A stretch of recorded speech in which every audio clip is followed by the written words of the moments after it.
Hey yo, welcome to my channel. In today's video, I'm gonna explain to you what Conversion API is, why it is important to install, and how to do it. So what Conversion API does is basically it creates a more reliable link between your marketing data and Meta's optimization system. It supports various data sources and it's very easy to install. It will enable better targeting and better measurement of results. Overall, using the Conversion API can help you reduce conversion costs and improve performance across Meta's platforms. So let me show you how to set it up. The way to set up Conversion API, this is the easiest way to do it, is to go to your datasets, open up your pixel and go to manage integrations. You hit manage integrations and here what you need to do is add new integration. You need to select Conversion API, setup, and then here you need to choose setup with a partner integration. This is by far the easiest way to do it. You can hit next and you're gonna select your partner. Let's do it with Shopify. So select Shopify, you hit next. When you install the Facebook and Instagram sales channel on your Shopify, you need to select maximum data transfer. This will ensure the best possible ad performance and it will share most of the data with Meta. Once you do that, you need to hit next and that's it. Simple as that. And let me show you how to do it with WordPress. So again, we're gonna follow the same steps. Add integration, Conversion API. You're gonna go with partner integration, hit next, WordPress, next. Then there's a bit of different steps here, but once you do it, you're gonna hit next,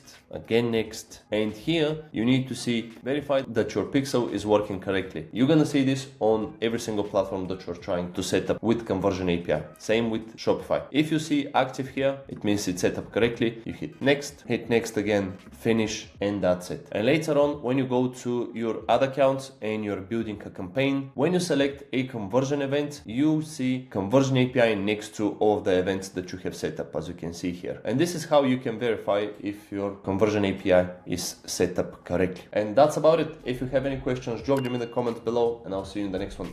Bye.